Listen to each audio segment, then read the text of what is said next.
Hello friends, welcome to my channel মন and moons diary. আশা করছি তোমরা সবাই খুব ভালো আছো।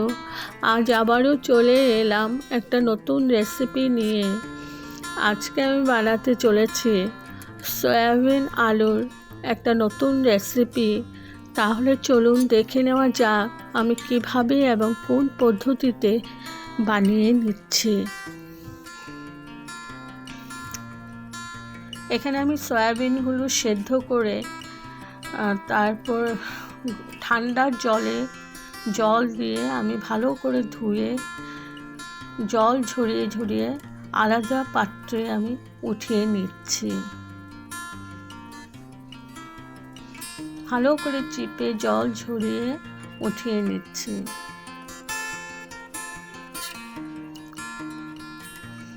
নেওয়া হয়ে গেছে। আর এদিকে আমি কড়াই বসিয়ে দিয়েছি। এখানে আমি পেঁয়াজ তিনটে মিডিয়াম সাইজের পেঁয়াজ কুচি করে কেটে নিয়েছি। এগুলো আমি ভালো করে ভেজে নেব।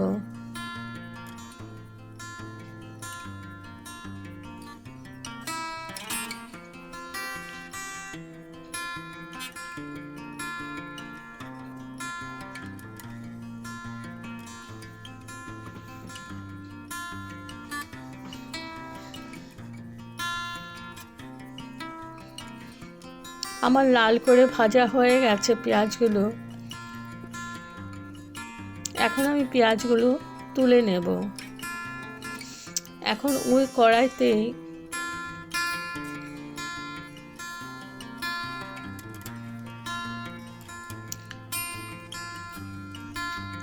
আমি নিউট্রেলাগুলো ভেজে নেব।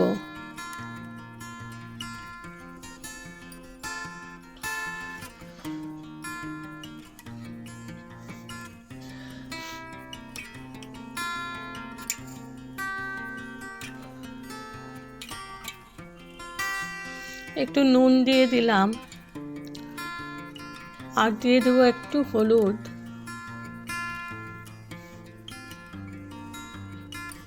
এবার ভালো করে নাড়াচাড়া করে এগুলোকেও ভেজে নেব।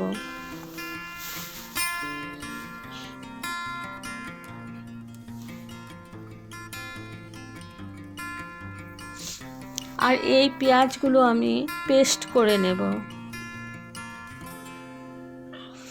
এবার নিউট্রেলাগুলো ভাজা হয়ে গেছে। এখন আমি আলুগুলো ভেজে নেব। এখানেও একটু নুন আর একটু হলুদ দিয়ে আলুগুলোকে লাল করে ভেজে নেব।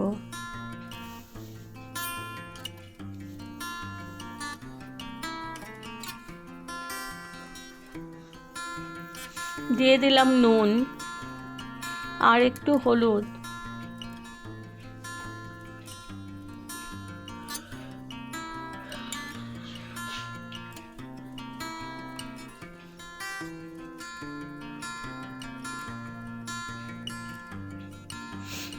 আলুগুলো ভাজা হয়ে গেছে। এখন আমি তুলে নিচ্ছি।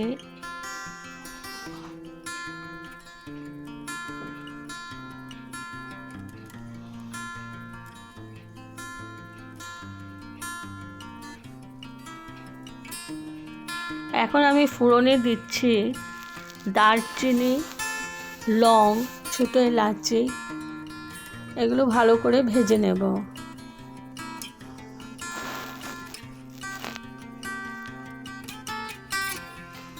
এলাচিগুলো আমি ফাটিয়ে দিয়েছি। এবার দিয়ে দিচ্ছি রসুন আর আদা পেস্ট।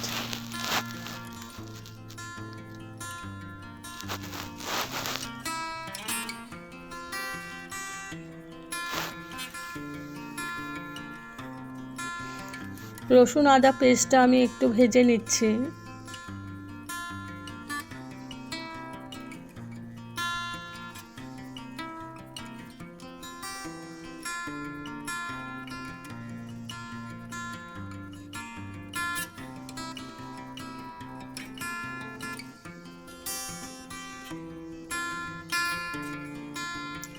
এখন দিয়ে দিলাম টমেটো।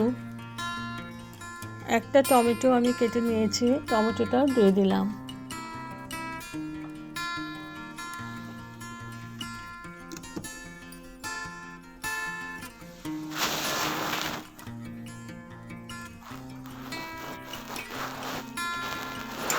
এবার দিয়ে দিচ্ছি নুন আর হলুদ।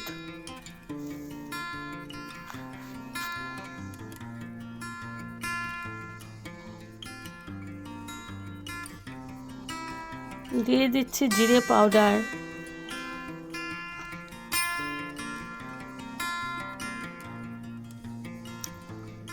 আর এখানে ধনে পাউডার আর কাশ্মীরি মির্চ পাউডার, আর দিয়ে দিলাম একটু জল। এবার এগুলোকে ভালো করে সাঁতলিয়ে নেব।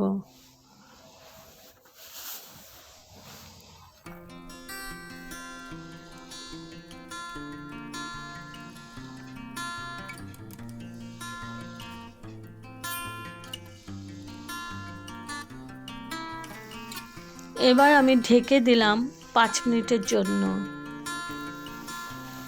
5 মিনিট পর আমার টমেটোটাও গলে গেছে। এবার দিয়ে দিলাম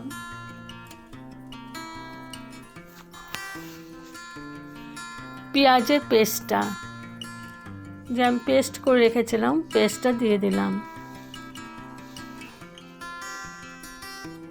এবার ভালো করে নাড়াচাড়া করে নিচ্ছে।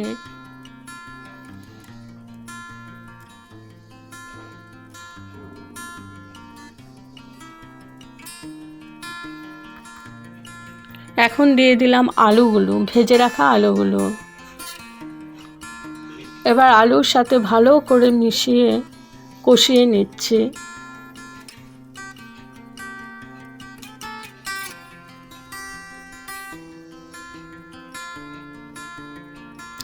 এখন দিয়ে দিলাম ভেজে রাখা নিউট্রেলাগুলো, মানে সয়াবিনগুলো।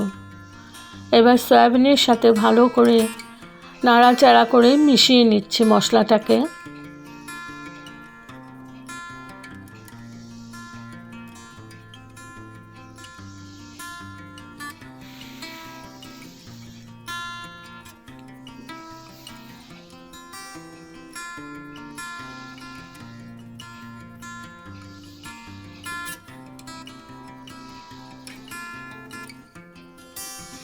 দিয়ে দিচ্ছি গরম জল, তোমাদের যতটুকু প্রয়োজন অতটুকুই দেবে গ্রেভি। এবার গরম জলের সাথে ভালো করে মিশিয়ে দিচ্ছি।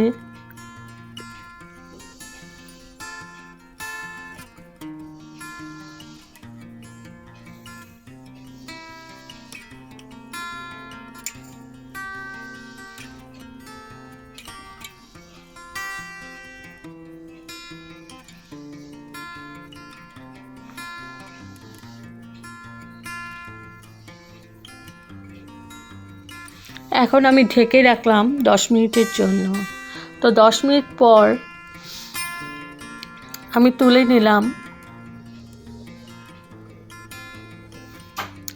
এবার আমি ওপর থেকে গরম মশলা দিয়ে দিচ্ছি।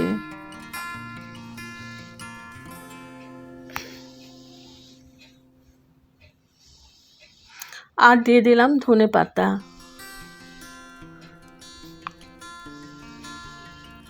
এবার ভালো করে নাড়াচাড়া করে মিশিয়ে দিচ্ছি।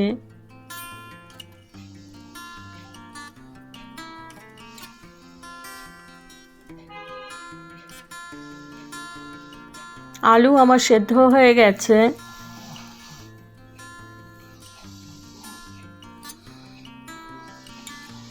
এখন আমি হাই ফ্লেমে 5 মিনিট হতে দিলাম।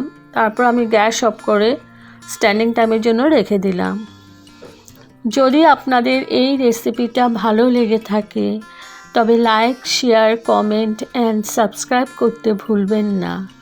সাবস্ক্রাইব করার পর পাশে থাকা বেল বাটন অল প্রেস করে দেবেন। ভালো থাকবেন, সুস্থ থাকবেন, and thank you for watching. Bye bye.